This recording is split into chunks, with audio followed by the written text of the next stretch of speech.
I'm here with Jim Thompson, former NHLer of 6 teams and 10 years in the NHL, and coach of Sherwood JT Prospects this weekend here at the TEP Showcase. Explain to me how the showcase has been to you over the years. Well, I met Andre just in the hockey circles. He was, I believe, coaching the Markham Majors.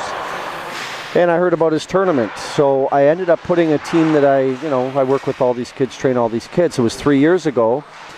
And I actually had the rules changed because I had Anthony Duclair and Jeremiah Addison, both CHL players. I mean, Duclair went on to play with the Rangers and that. So they changed the rule of bringing major junior league players from that team. So that was our first experience. We ended up losing to Andre's team in the semifinal. And we came back last year and actually won the tournament, which was a great experience for all our young guys. And so we're back here this year with two teams.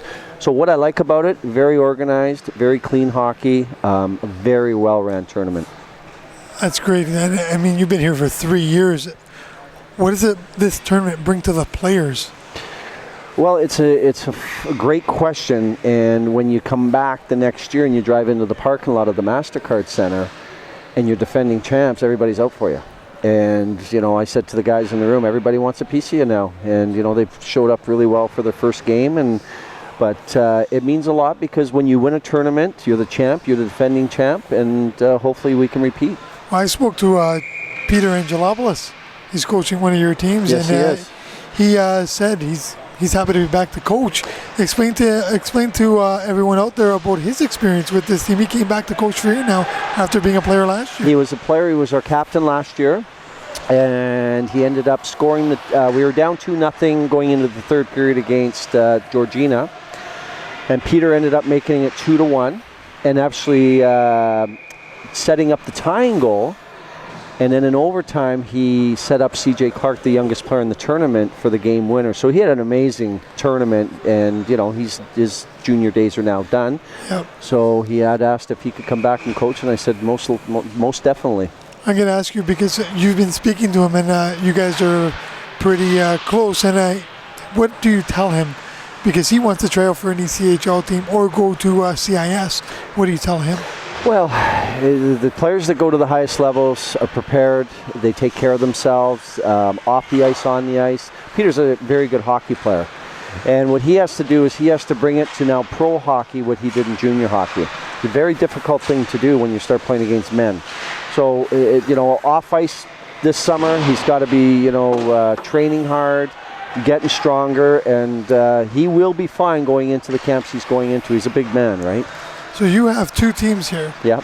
You have 10 years of experience in the NHL. Yeah. So how do you prepare your teams for the next level? Well, each individual, you give them the same recipe of off-ice, on-ice behaviors, what scouts are looking for, what you have to bring to the table to be noticed, what you have to bring to the table to play at the next level. So everybody gets the formula. It's who takes it and runs with it. Give our viewers a sense of what that formula is. NHL training. So what I learned in the NHL, playing on all the teams and all the great players I played with, rest, nutrition, attention to detail, the little intangibles and when I say that, good behavior on the ice. When you're in the lobby, are you swearing? Are you a professional? When you're on the ice, you're losing or winning. How do you conduct your business? How hard do you play every game? We got players who play hard one game, and the next game the scouts watching the same game and they don't play as hard. So it's consistency over the whole course of their young careers would get them to the next level. So to get to pro, you got to be consistent. You got to be the same player all the time. So I'm going to ask you this question. What do you tell to that kid that has all the intangibles on the ice but doesn't have the intangibles off the ice? How do you prepare him to be the all-around kid? You massage them. I call it massage, and you keep going. You don't give up on him, and you hope that one day he understands that the window closes very quickly. Yep.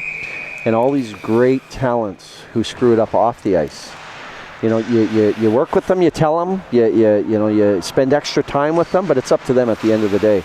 Because I tell them around the world, there's players in their age groups as good or better than them that are living the right way. So their window closes quicker because there's always somebody there who's doing more than they are. So with all your experience, can you give me a time that you recall that you had turbulence in your career, that you had to massage yourself and get back on track? I did. I was 15 years old, and a lot of my buddies were getting into the wrong things, drugs and drinking and all that. And I flirted with it a little bit, and I right away woke up and said, you know what, if I'm going to be a hockey player, I got to get away from it. So I actually moved from Edmonton, Alberta to Markham, Ontario to live with my uncle to get away from it all. Ended up playing for the Waxers, and then 2 years with the Marlies in the OHL, got drafted, the rest is history. But that question you asked, I was on the brink of going the wrong way or the right way, and thankfully I went the right way.